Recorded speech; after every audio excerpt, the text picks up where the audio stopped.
ये कहानी है हमीद की, जो हासिलपुर नाम के एक छोटे गांव में अपने खानदान के साथ रहता था। खुश्क साली ने उनके गांव की जिंदगी के रंग छीन लिए थे। घर में फिक्र और परेशानी थी। इन हालात को देखते हुए एक दिन हमीद के बाप ने उसे कहा, बेटा, घर के हालात तुम देख ही रहे हो। मैं बूढ़ा हो चुका हूँ, अब ज्यादा काम मुझसे नहीं होता। तुम्हें किसी बड़े गांव जाकर काम ढूंढना होगा ताकि हमारा गुजारा हो सके। हमीद अपने घर के हालात और आज दिन में अपने बाप की बात सुनने के बाद परेशान हो गया था और नींद इसकी आंखों से कहीं दूर थी कि वो तो अपना नाम भी लिखना नहीं जानता। लेकिन सारे हालात को देखते हुए इसने फैसला किया वो काम ढूंढने के लिए दूसरे गांव जाएगा। काम की तलाश में हमीद शरीफाबाद पहुंचा, जो कि एक बड़ा और खुशहाल गांव था। शरीफाबाद में काम ढूंढते ढूंढते हमीद की मुलाकात दीनू जमींदार से हुई। क्या आप मुझे कोई काम दे सकते हैं? मैं हासिलपुर से यहाँ काम की तलाश में आया हूँ। देखो, एक मुलाजिम की जरूरत तो है मुझे, मगर काम मुश्किल है। तुम कर पाओगे? हाँ, कोई भी काम हो मैं कर लूंगा। आपको शिकायत का मौका नहीं दूंगा। बस आप मुझे काम पर रख लें। दीनू जमींदार ने हमीद को अपने जानवरों की देखभाल का काम सौंप दिया। हमीद मेहनती और ईमानदार लड़का था। हमीद रात दिन मेहनत करता था। एक दिन जब वो किसी काम के सिलसिले में बाजार आया तो इसका गुजर गांव के स्कूल के सामने से हुआ। एक अनजाने एहसास के साथ इसके कदम वहां रुक गए। उसने अंदर झांक कर देखा। गांव के उस्ताद साहब बच्चों को पढ़ा रहे थे। ये देखकर वो सोचने लगा, काश कि मैं भी पढ़ सकता और पढ़ लिख कर बड़ा मकाम हासिल कर पाता। आज बाजार से वापस जाते हुए हमीद सोचों में गुम था। काम थोड़ा जल्दी जल्दी खत्म कर लिया करूं और शाम को थोड़ा वक्त पढ़ लिया करूं, लेकिन उसके लिए उस्ताद साहब से बात करनी पड़ेगी। अगर वो राजी हो गए और मुझे कुछ वक्त पढ़ा दें तो मैं भी अपने ख्वाब पूरे कर सकता हूं। ये सोचकर ही हमीद ने मास्टर साहिब से बात करने की ठान ली। शाम को काम खत्म करने के बाद हमीद मास्टर साहिब के घर पहुंचा। अस्सलामु अलैकुम मास्टर साहब। वालेकुम अस्सलाम। मास्टर साहब मैं हमीद हूँ, दीनो जमींदार का मुलाजिम। मास्टर साहब मुझे पढ़ने का बहुत शौक है, इसीलिए आपके पास आया हूँ। बेटा हमीद, सुबह आ जाओ, स्कूल में तुम्हारा दाखिला कर दूंगा। मास्टर साहिब मैं बहुत गरीब हूँ और मेरे अबू बूढ़े हो चुके हैं। वो अब ज़्यादा काम नहीं कर सकते। हमारे गांव में बहुत वक्त से बारिशें नहीं हुई, जिसकी वजह से खुशक साली है और मुझे काम की गरज से यहाँ आना पड़ा। मैं दीनों जिम्मेदार के जानवरों के बाड़े में काम करता हूँ। दिन में स्कूल नहीं पढ़ सकता, लेकिन मुझे पढ़ने का बहुत शौक है। अगर आप मेहरबानी करें और मुझे शाम को पढ़ा दिया करें तो दिन में मुलाजमत करता रहूँगा, जिससे मेरा घर भी चलता रहेगा और मैं तालीम भी हासिल कर लूँगा। अच्छा, तो ये बात है बेटा, वक्त आता जाता है, तुम फिक्र ना करो। कल शाम से तुम आ जाया करो, मैं तुम्हें पढ़ा दिया करूंगा। अब हमीद का रोज का मामूल था कि वो दिन को जानवरों की देखभाल करता और रात को मास्टर साहिब से पढ़ने जाता। रात और दिन यूं ही गुजरते रहे। 5 साल बाद हमीद अच्छा खासा पढ़ना लिखना सीख गया। अब वो अखबार पढ़ लेता था, जरूरी हिसाब किताब भी कर लेता और जरूरत जितना लिख भी लेता था। वक्त की रफ्तार के साथ साथ हमीद भी अब एक मजबूत जवान बन चुका था। काम की लगन, ईमानदारी और लिखना पढ़ना देखकर दीनू जमींदार ने हमीद को अपने कारखाने की देखभाल का काम सौंप दिया था, जिससे हमीद की आमदन बढ़ थी।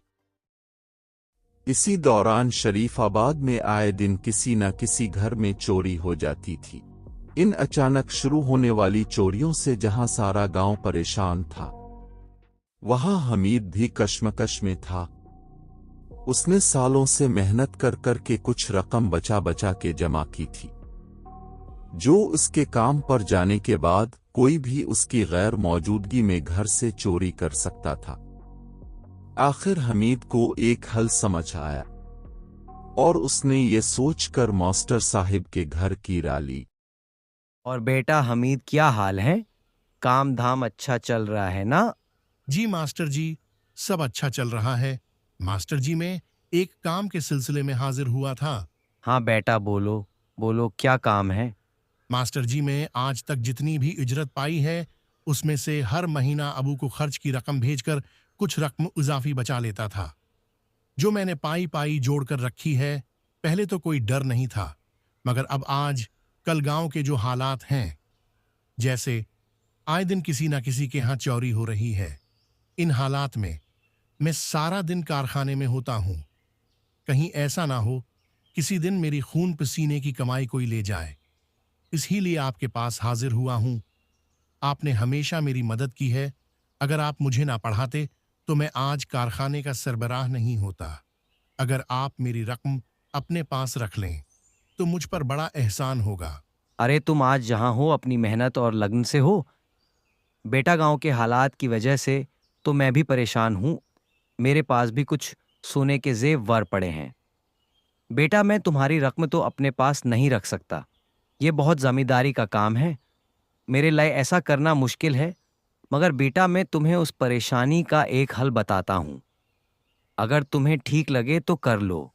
वो है ना गांव में नदीम सेठ, जिनका शहर में बड़ा कारोबार है, वो ही जिनके साथ हर वक्त कुछ मुलाजिम भी होते हैं, उनके पास रखा दो। हाँ, मगर रसीद जरूर लेना। जी जी मास्टर जी, बिल्कुल मैंने देखा है सेठ नदीम को। बड़ी मेहरबानी मास्टर जी, आपकी तजवीज़ बहुत अच्छी है। इतना बड़े आदमी के लिए मेरी थोड़ी सी रकम कोई अहमियत नहीं रखती, बल्कि मैं उसे गुजारिश करके देखूंगा कि मेरी जो भी माहाना बचत होगी मैं उन्हीं के पास रखवा दिया करूंगा। अगले दिन ही हमीद सेठ नदीम की हवेली पहुंचा। सलाम सेठ साहब, मुझे गांव के स्कूल के मास्टर साहब ने भेजा है। मैं अपनी कुछ जमा पूंजी आपके पास इमानत के तौर रखना चाहता हूं, क्योंकि गांव में चोरियां आए दिन का मामूल बन गई हैं और मैं ठेरा गरीब आदमी। अगर आप मेहरबानी करके मेरी रकम अपने पास रख लिया करें तो मुझ पर बड़ा एहसान होगा। देखो, मैं मास्टर जी की बहुत इज्जत करता हूँ। उन्होंने मेरे दोनों बेटों को पढ़ाया है और वो एक ईमानदार इंसान है। उन्होंने भेजा है तो मैं तुम्हारी मदद ज़रूर करूँगा। तुम अपनी रकम बेफिक्र होकर मेरे पास रख दिया करो। वक्त यूं ही गुजरता रहा। हमीद हर माह अपनी बचत की हुई रकम सेठ नदीम के पास जमा कराता रहा और 10 साल बाद अब मुझे अपना खुद का कारोबार शुरू करना चाहिए। वो रकम जो मैंने सीएठ के पास जमा की है उससे एक कारखाना शुरू करता हूँ। कल सुबह ही जाकर अपनी रकम सीएठ से वापस ले आऊंगा।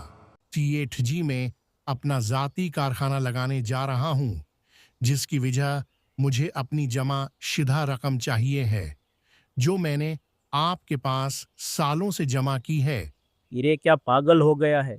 कौन सी रकम किसको दी, कहाँ जमा की? ऐसा ना बोलें सीएठ जी, मेरी सालों की कमाई है। आपके पास तो बहुत है, मुझ गरीब को मेरी रकम दे दें। दफा हो जा। और तुम दोनों खड़े तमाशा देख रहे हो, दो लगाओ और चलता करो। सेठ नदीम के दोनों आदमियों ने हमीद को मार पेट कर वहां से भगा दिया। हमीद रोता हुआ मास्टर जी के घर की तरफ भागा। क्या हुआ बेटा हमीद, और ये कैसा हाल बना रखा है? मास्टर जी, मेरे साथ बहुत बड़ा हुआ है। मैं सीएठ नदीम से अपने जमा किए पैसे लेने गया था, लेकिन उन्होंने इनकार कर दिया कि कौन से पैसे। फिर मुझे मार मार कर वहां से निकाल दिया। मास्टर जी, मेरी सारी उम्र की कमाई खाली। अरे बेटा हमीद, तुमने क्या पैसे उनके पास रखते वक्त लिखा था? मैंने तुमसे कहा था ना। जी जी, लिखा था। चलो मेरे साथ। सीठ नदीम, तुमको शर्म आनी चाहिए। तुमने उस गरीब को पिटवाया, क्या कसूर था उसका? इसने अपनी सारी मेहनत की कमाई तुम्हारे पास तुम पर भरोसा करके रखवाई और तुमने ये घटिया हरकत की। अगर तुमने उसकी रकम उसको ना दी तो मैं उसे लेकर थाने जा रहा हूँ। और हाँ, उसके पास पूरे पैसे का हिसाब है जिस पर तुम्हारा अंगूठा लगा हुआ है। और हाँ, मैं तुम्हारे खिलाफ गवाही दूंगा और सारे गांव को तुम्हारा चेहरा दिखाऊंगा। मास्टर जी की धमकी के बाद सेठ नदीम को बदनामी और कानूनी कार्रवाई का डर हुआ, तो उसने हमीद की रकम इसको लूटा दी। हमीद ने इस रकम से खुद का कारखाना शुरू किया और खूब तरक्की की। अब हमीद से वो सेठ हमीद बन गया था।